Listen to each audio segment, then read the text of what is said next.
invited us to be a knowledge partner as well as for me to speak. And to the release of our report in the morning, it was rushed.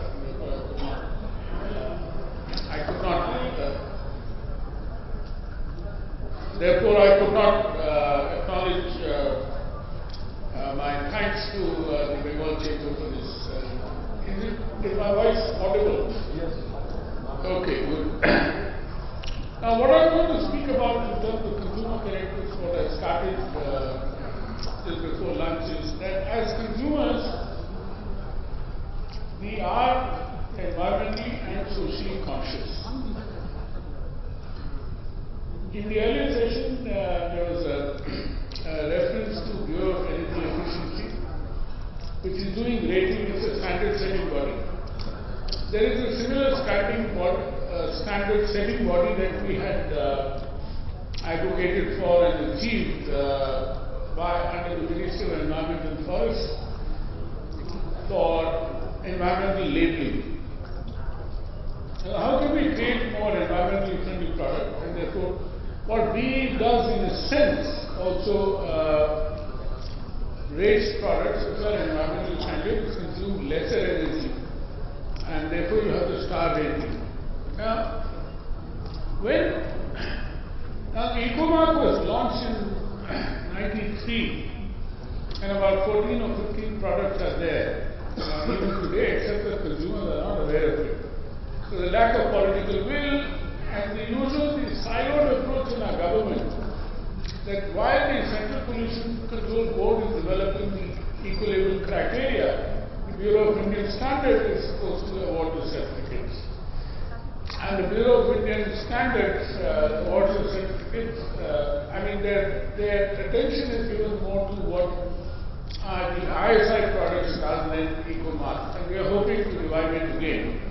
This is something which has been also stressed upon following the World Summit in June '92. The UN guidelines for consumer protection, as I said, there is an international covenant to which all the member states are committed to have green consumption. Now, why green consumption? And that is what our main criteria, what I'm going to speak about is, if you look at the Environmental Performance Index of 2014, India ranked 155 out of 178 countries on the overall environmental quality and almost last on the air quality.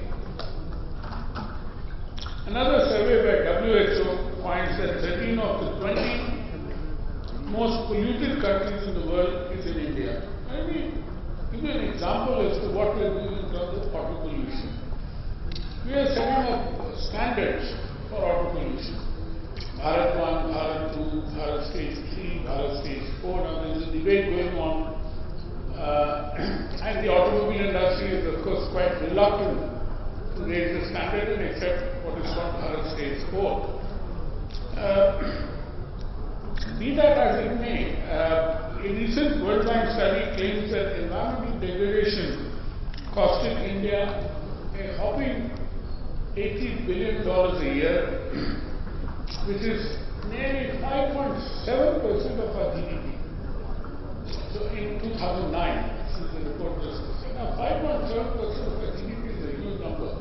And I don't think, if this data is of 2009, then it would have changed very much. Reflecting on the size and diversity of India, environmental risks in the country are wide-ranging and are driven by both prosperity and poverty. This is a paradox that we have. We have overconsumption and underconsumption as well. And both have an impact on the environment. Rapid industrialization has required aggressive extractive mining and overdependence on natural resources. On the other hand, prevalent poverty in the country has compelled the poor to overuse the limited resources available to them, thus creating a downward spiral of impoverishment and environmental degradation. The question that we should ask is, does prosperity and economic social development have to come at the cost of environmental degradation? And that is the big challenge that we have today. As India progresses along its projected growth trajectory, that's what the country is aiming at. We need to reach 8% to 9%. And for valid reasons. We need to create jobs because the number of unemployed in India is huge. Not only unemployed, but even underemployed. So you can well imagine the challenge that the government has. But if we do achieve that, the next challenge will be that how are we able to ensure that the growth is sustainable, and that is what we need to think about. And this has been said ad nauseum, but yet it has to be said again and again and again and again. We have to value our natural resources to ensure an environmentally sustainable future. Many studies claim that a low polluting and resource efficient growth strategy is desired and possible at a very low cost in terms of the GDP. Let me give you examples. I mean, it is not as if the government is not doing anything about it. The recent revision of the renewable energy targets and the thrust of the government of India towards renewable energy is very welcome. That the government does recognize the imperatives of protecting the environment. We can't really plan our energy sector based upon coal alone. I mean, at the moment we need coal, but we have to continue to shape our renewable energy agenda more vigorously than what we are doing now. The problem is that the missing link is in the policy sphere. The existing policies in this regard are not enough, or not, let me say, not properly implemented to address these concerns adequately. I give you the example of the eco-market, which has become a failure. It still remains on our books. It is not happening, I don't know what. But if we get down to electricity, this is what is one of the major topics of this particular event, is what we heard today is, while we have a paradoxical situation in electricity as well, there is an overproduction but underconsumption. Here's another example of as to how the government plans or implements its policies. We are always reactive. So today what the minister tells us that our transmission capacity is far lesser than what to be used for evacuation. So there is a cost in transmission. I don't know what the planners were doing 20 years ago or 25 years ago. Just to give you another example, every year we hear of the onion price crisis. As if we do not know that onions will always be in short supply, therefore the government has to take a couple of very strong measures in order to ensure that consumers do not get ripped off. And let's not forget one very important thing. Onions are one of the most important staple foods for the poor. You and I can afford to buy onions at 60 rupees a kilo or 70 rupees a kilo. But for the poor, it's quite a burden. I'm just giving you this example in order to show as to how ineffective our bureaucracy is, how ineffective our policy machinery is. If you look at the last 5 years or 7 years, onions have also cost government. BJP has lost elections in states just due to onion prices. Now, on the other hand, let me now turn to another very important aspect on the electricity regulation. Supposed to be independent regulation, and one very important factor in that is what I said in terms of the electricity availability. We are generating more than what we can evacuate or even distribute. The West Bengal electricity minister said that when they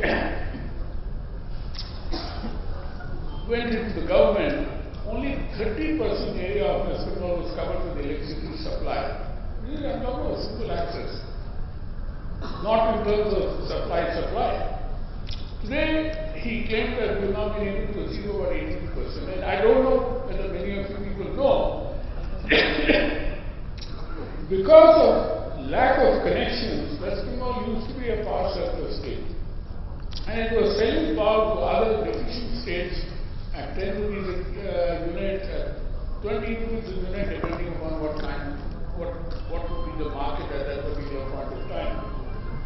So the West Bengal electricity sector was earning profit, but at the same time was depriving its consumers because there was no infrastructure, there was no connections available. Today the government says that the Skota, the power minister said, we don't know what the real situation is in terms of whether they are able to electrify 82% of the people in this particular state. The Electricity Act of 2003 was a modern act. I'll be concluding in about 3 minutes. In 2003, one of the purposes was to open up the electricity sector to competition and keep the consumer interest at the core of its functioning. Independent regulators itself. I use the word independent with a little humor because they were never independent. None of these regulators have been independent. And one of the reasons why the electricity distribution sector today throughout the country, except where there is a private sector operating like in Calcutta or Bombay or Delhi or Ahmedabad, it's an absolute mess. The debt that the electricity companies are running is huge. Now, what has been the failure? The failure has been that the independent regulators have been unable to keep in check. We did a recent study on consumer participation in the electricity regime, and we found that it is, the consumer voice is abysmal. So let me conclude by saying that as the Honorable Minister complimented the work that we are doing, and we are very thankful to him for having recognized it, is for us to be able to continue to do this work better as a pressure group, so that we can continue to impress upon government, and we are required to be proactive and not be reactive. We must have policies in place, and at the same time there should be a broad political consensus on this. Thank you very much.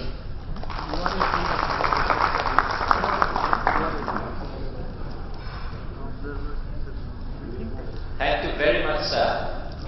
As the Minister said in the morning, that it is imperative that we take a 360-degree view of things, and it is very important that we get all the perspectives in place.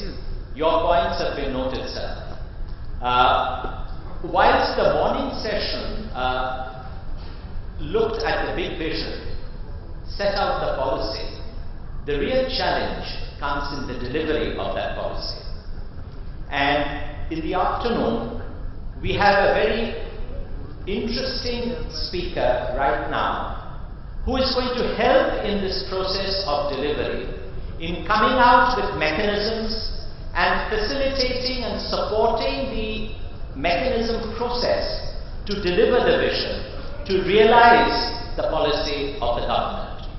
We have Mr. Deepak Amitabh, Chairman and Managing Director of PTC India Limited, to present his views and the way he could help in the delivery process of the vision of clean and Swachh and smart power for India.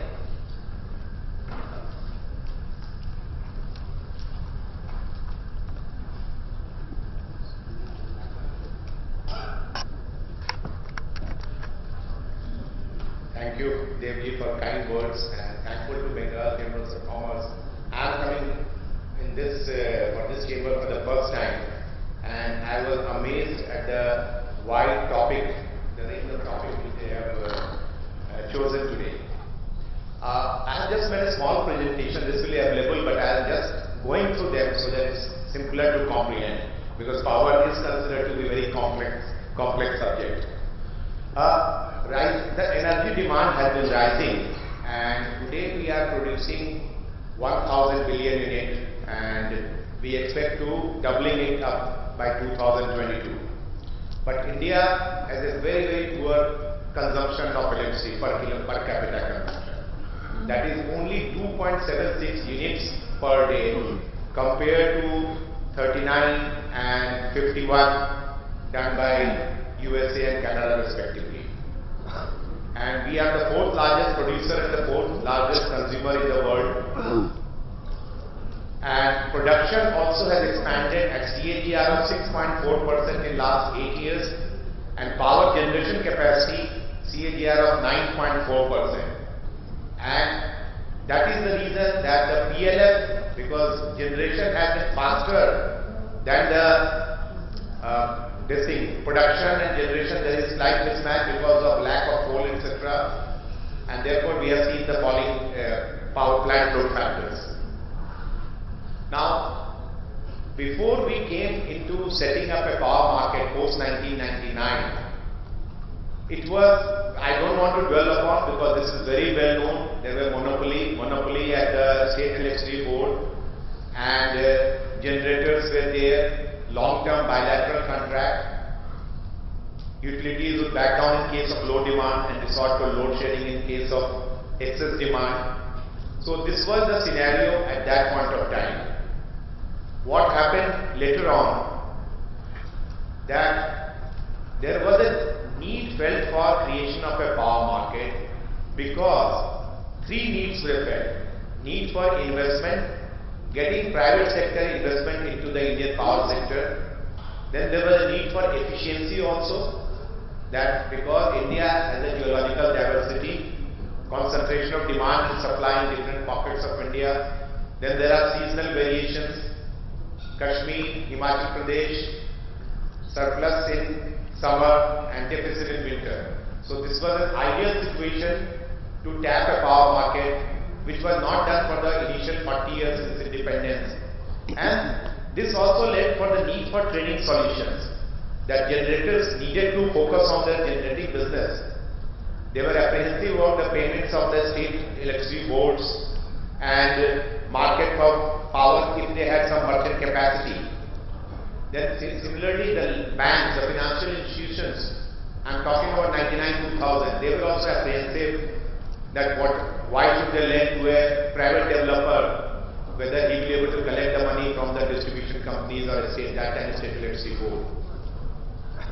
Then this led to the formation. Power Trading Corporation, now it is known as BTC India, was an initiative of the government of India. We were formed by a cabinet note of 99, and three targets were given to us. Promote power trading to optimally utilize the existing resources, then attracting viable investment in the power sector on the strength of multi-buyer model. And third was creating a power market in India and the neighboring countries. Subsequently, Electricity Act 2003 also came, and for your information, West Bengal was the first state from which we did our initial 2001-2 before Electricity Act also came. It was the support of West Bengal. We bought the power from here in the winter for 3 months and supplied to Delhi. And with that transaction, the whole power market opened up.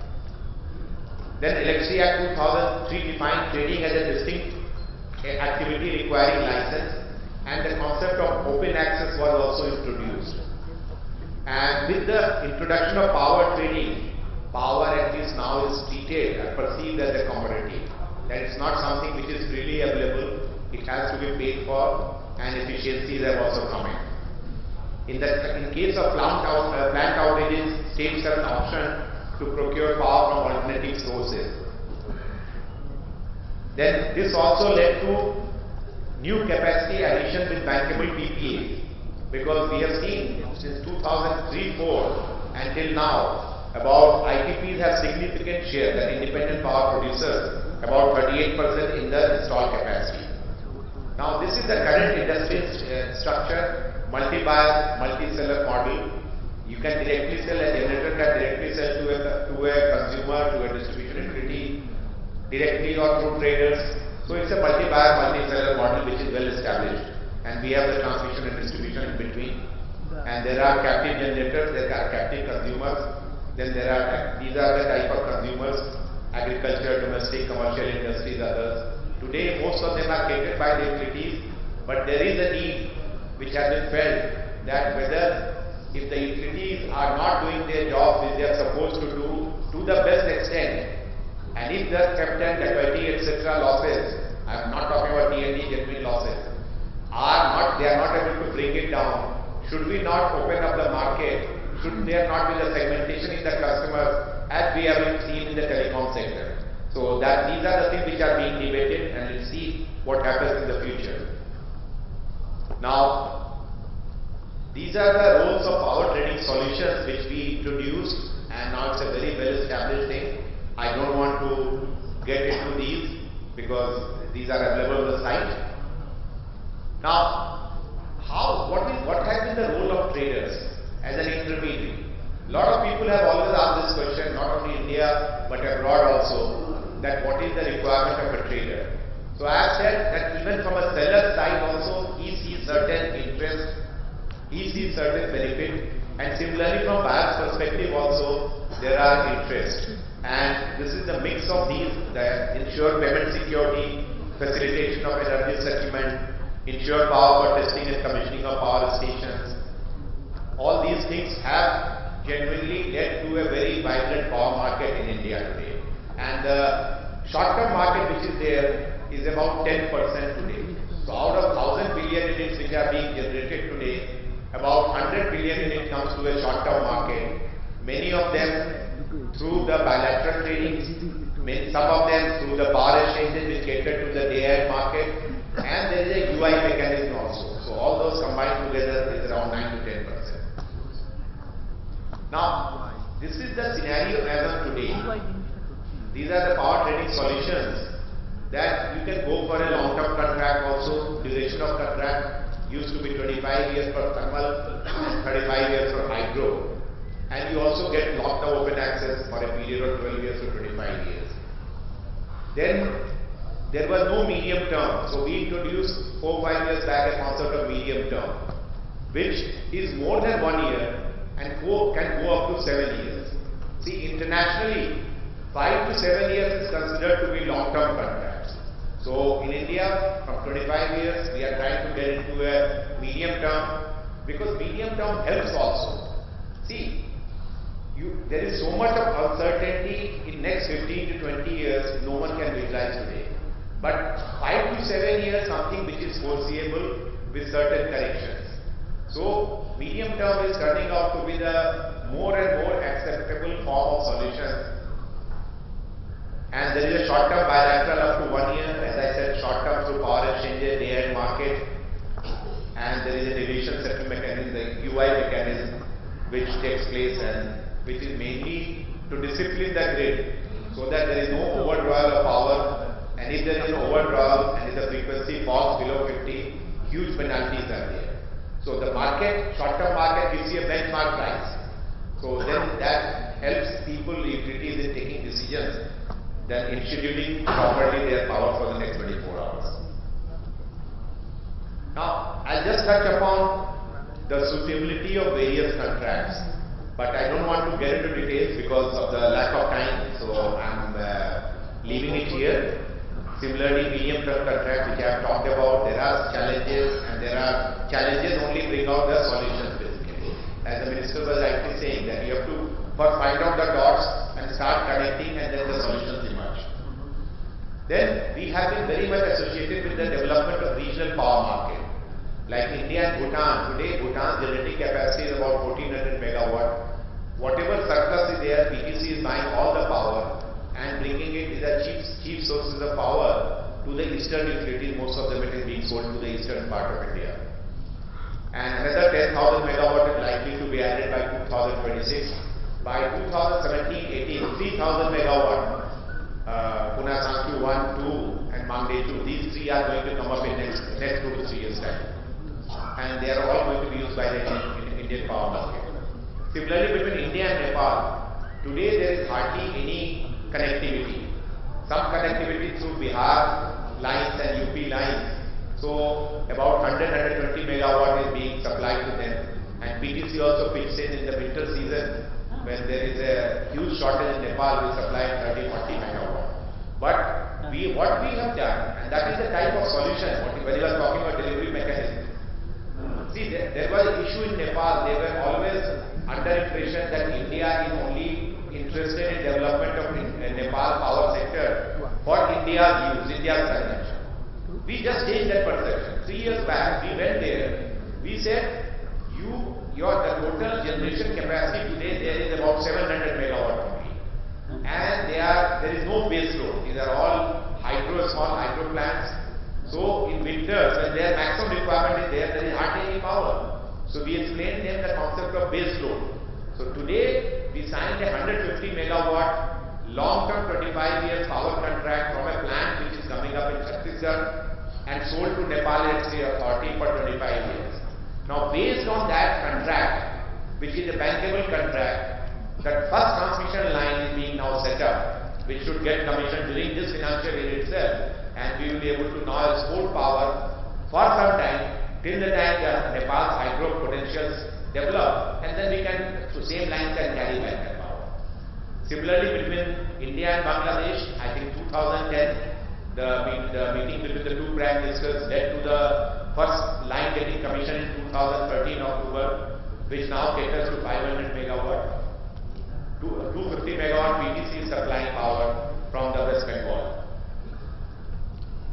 Now, last line, talking about SAARC grid. SAARC countries have signed framework agreement to go for cooperation in power sector to ensure electricity trading through grid connectivity region, and hydro-rich countries such as Nepal and Bhutan can develop hydro potential and supply power to the other SAARC countries, and also can buy power during dry seasons. So CRC Regulatory Commission is also come out with discussion paper where they are talking about aggregator, because India doesn't have that model which we have been pushing hard, so that a trader can aggregate the multi-supply and similarly the buyer's needs of multi-buying, and then we can find out an aggregate solution. And as was being talked by the earlier two power ministers, that solar standalone and solar backed up by hydro can offer multiple solutions. So we are working on those. And as I said, proposed amendments to the Electricity Act provide for separation of carriage and content with an aim to introduce competition in the distribution supply sector. Ultimately, consumers have to get the best options at whatever price they can afford. There should be availability of power. That is the purpose. And trading solutions for renewable energy. Intermittent nature of RE sources creates the challenges in introducing trading solutions, leading to over-dependence on the state discoms.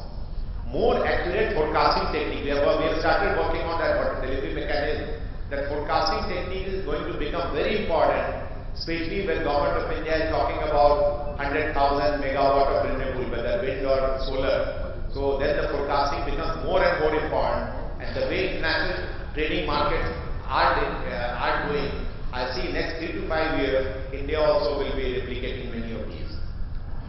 Thank you, sir.